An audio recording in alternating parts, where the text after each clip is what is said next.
Okay, guys, this is take 2 on our parts because of the weird audio in the previous one. We really wanted to forget about it, but we're gonna go back there because we really want to share our thoughts. We just wanted to get it out there about the mess that was Illang. Right, and hopefully this will be the last time that we ever have to talk about this this god-awful movie. I felt like it was important to talk about certain plot points that we couldn't talk about in our non-spoiler review. Yeah, we really want to make it clear we're not just hating on this movie for no reason. We have very specific reasons why we did not enjoy it as much as we did. Yeah, there's a reason for the hate, for sure. Well, let's talk about how it compares to the original, and just how it missed the point that it was trying to make. That was the biggest thing for me, and and I'm not saying that the original animation, Jinro, the Wolf Brigade, I'm not saying that anime is perfect by any means, right? But it had a very specific message, and it stuck to.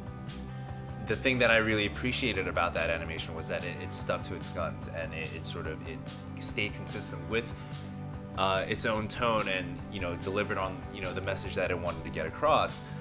The problem with this movie is that, first of all, it doesn't know what it wants to be. It doesn't stick to its guns. Right. It doesn't know if it wants to be a faithful adaptation. It doesn't know if it wants to be just a generic action thriller, or to take it in a new direction. Right. It really does not establish itself as a unique, new spin on the original work. So what is it? Right. When we look at it, the biggest thing for me, and I haven't seen the animation in quite some time now, but what I remember very clearly about that, about the original, is that in the end, the main protagonist, he makes the choice to kill the female protagonist, which in this film would have been Kang Do-won's character, or Han Hyo-joo's character. And instead, this movie, and this is what this is my biggest worry when going into this film, or as it was approaching its end, I had already checked out of the movie. I could see it coming too. I had already completely checked out of the movie at that point, but I was telling myself, you know what, if director Kim Jee-woon still decides to go for the dark ending, it could somewhat salvage it, just a tiny bit. But no, exactly what I had feared came to fruition, and instead he opts to go for the happy ending and the safe bet. Yeah. And Han Hyo-joo's character, she ends up surviving, and there's also a completely unnecessary fight scene between Kang Do-won's character and Chung Woo-sung's character, which there's no reason for it to even be there. That just beat us to death. Yeah. Not only boredom, but you're not doing this. When you're watching, you're not going back. I don't know if you recall when we were in the theater that I audibly said, "Oh my god!" I don't think it was just you. There were several audibles. I was face palming myself when that fight scene was about to begin, and I was like, "Jesus Christ, this is just there was no saving this movie." Yeah, and even on the whole tone of the dark Red Riding Hood story, there is a part in this movie where they really beat you over the head with the showing us the Red Riding aspect by there's an animated sequence where Han Hyo-joo's character is telling Kang Dong-won about this dark Red Riding Hood version that she had heard of. And Kang Dong-won, assures her, no, that's not the real version. The real version is the hunter comes and saves her in the end. And it's supposed to flip that. It is supposed to be the dark version. Right. But it turns out that, okay, he does save her, and it's supposed to be a somewhat happy ending, I guess. And it's just the most cliche happy ending that they train station goodbye. Yeah, and it's just. But yeah, the Red Riding Hood parallels, it's okay. The whole point of the original anime was to be a dark, retelling of the sort of a twisted retelling of the Red Riding Hood fairy tale. Yeah. And just like you mentioned, just the fact that they inexplicably just interject this random animated segment in the middle. It's with fairly this, lengthy. Yeah, voiceover narrated exposition about what this new retelling of the Red Riding Hood story, and like you said, they're just beating you over the head with it. It's almost to the point where it's just so overt and in your face that it becomes obnoxious. And she's wearing the red coat. Right. And okay. But okay, that's fine. If that's the route that they decided to go, okay, fine. Right. Then but stick to it. Stick to it. Exactly. Let's go. There's no point. There's no point of even addressing sort of beating the audience over the head with these Red Riding Hood references. If you're gonna do a traditional Red Riding story. Exactly. And if that's so, what is the point? I don't understand what the ultimate message of this movie is. Like what I'm supposed to take away after having seen this movie. There is very little takeaway from this movie. Because there's a line in this movie where Hyo-joo, in that same scene, where Hyo-joo's character says, Red Riding Hood, she doesn't know who to hate. Like who's she supposed to blame? Is it the grandma for letting the wolf in, or is it the wolf, or is it the woodsman? Just the fact that there's no one particular person to blame is what is the most upsetting. Like there's a line, not in that said in that exact way, but yeah, she says something along those lines in that scene. Right.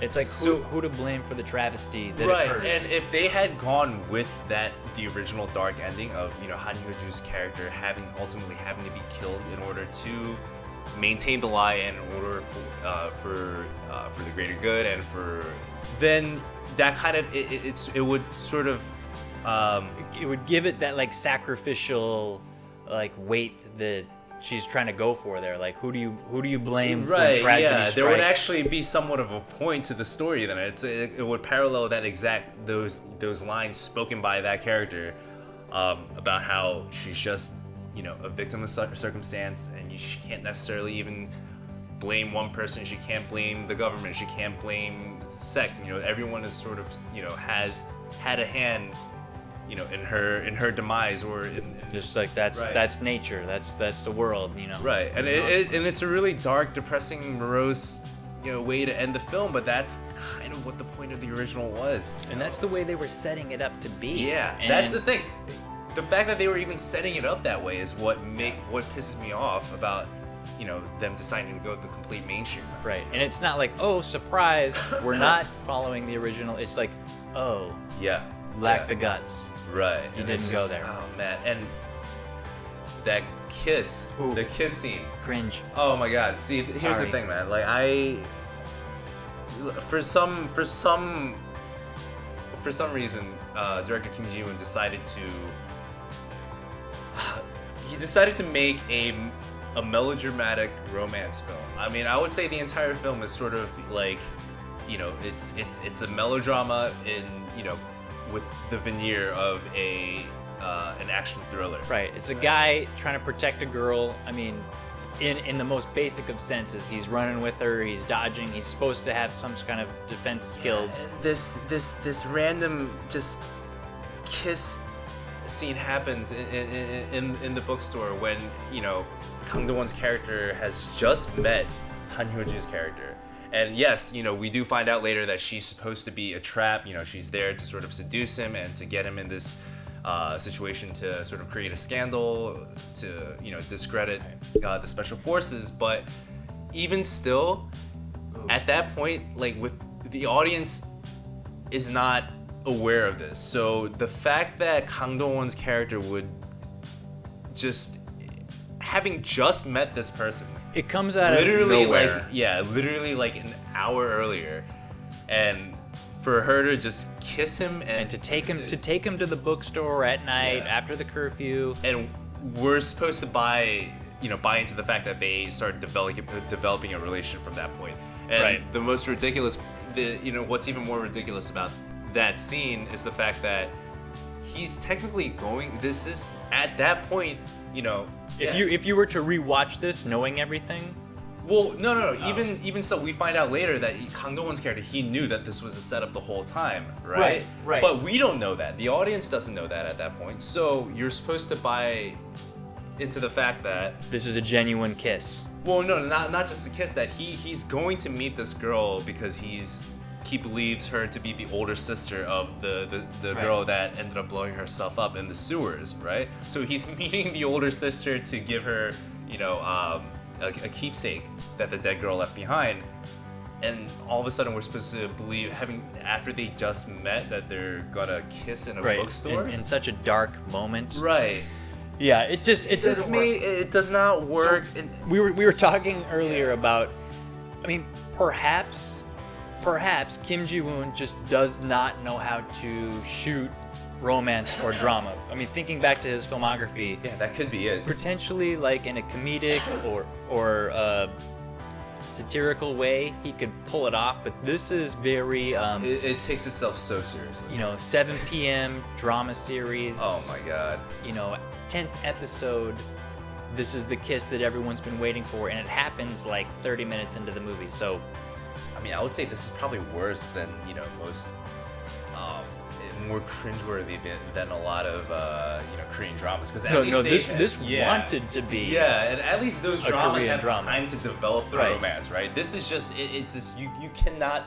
There's not 1 second where it's believable, right? Any of them. Right, and I did want to mention also, a lot of people are interested in the actors and how the actors did in this movie. And I just want to say that overall, this movie let the actors down.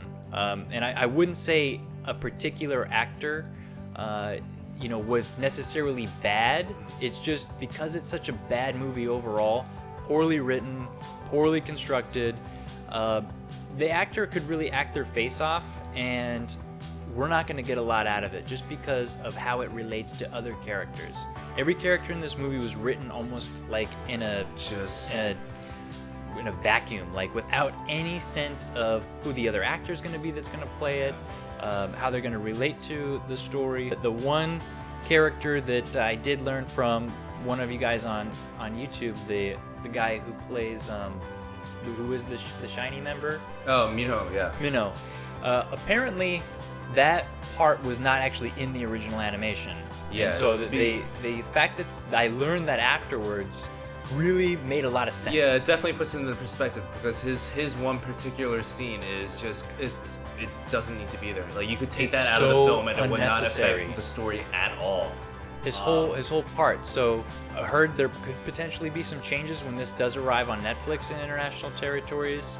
That could be one of the scenes to go. So sorry for the Minho fans, but he got a bum rap in this one. Yeah, man. I mean, I feel like even if you are like a diehard Shiny fan, or if you're a fan of Minho, like I don't know how like this movie does justice to his acting capability. Right. We're gonna have to look elsewhere. All of them are written so paper thin. Like there's the movie gives you absolutely no reason to care about even Kang Do-won's character. Like, why am I supposed to be invested in his character? Because because he's like supposed to be a badass, or and he's he's traumatized over the girls the suicide bombing, but that's besides that, like, what else does the movie touch on? Like, even with Han Hyo-joo's character, like, why are we supposed to be okay, she has a sick brother, like, but they don't even spend enough time with that, but she's being used by this organization, that it's really inconsequential at the end, because like I said, at the end of the day, like, it doesn't even matter. This movie does not matter. Like, I wrote this in my written review on the Movie Beat site, but this movie, for me, cannot justify its own existence. Like, there's no reason for this movie to exist. Oh, and the whole sci-fi element. Yeah. Yeah, because Kim Jee-woon was, he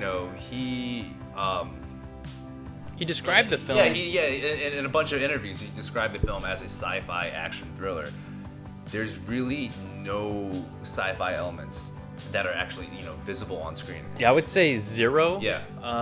Other than potentially stating that this takes place 10 years in the future with some minor technological advancements. I didn't even catch any. Obviously, I'm not going to go back to even, Maybe some of the surveillance equipment that people were using, but I'm sure that's, everyday common stuff nowadays. But besides the suit, like, in terms of like the setting, like, if this is supposed to take place in a dystopian, war-torn Korea. Right. I'm 10 minutes away from, wherever some of these places that they shot, and it looks exactly the same. Like, if the movie didn't state that this place takes place in the future, you would have no way of knowing. No, it takes place now. No way of knowing. So yeah, it doesn't even do a good job at, world building and, sort of establishing its own lore. Yeah. So- It's they got the suits down, and they did, the sewer shootout. There's some, unrest, but that could happen tomorrow. I mean, that could have happened yesterday. There's just police riot gear. I mean, what?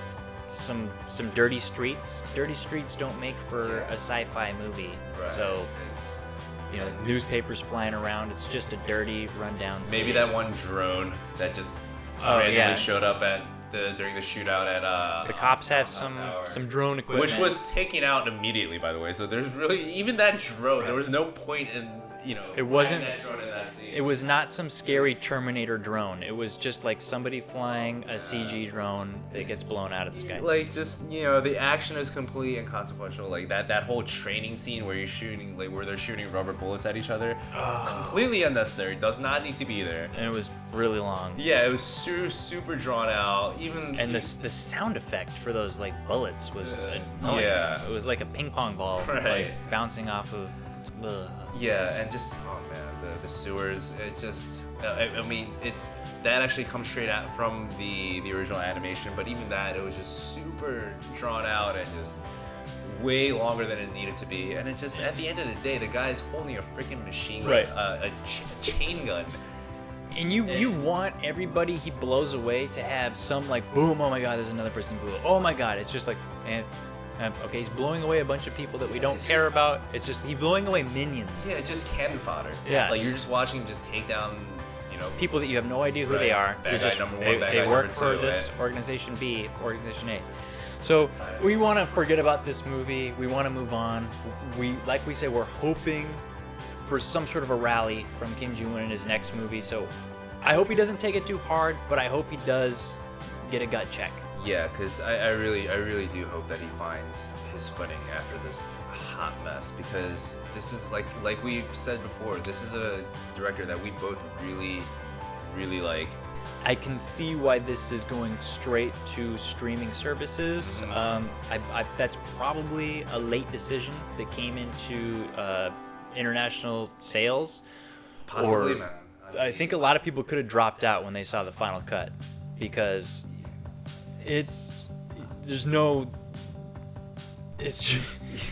I don't know what's gonna be added or cut out from the original theatrical cut for the Netflix release, but like whatever they decide to change, it's not really going to do much to make the overall experience any better. Like, unless they completely change that ending. I would say change the ending, change the score, very generic score. Right. Yeah. I don't remember the The score music at is all. very unmemorable. Right. There's no like cool like theme beat that comes up or down. It's just whoa. It's like we said, it's generic on all levels.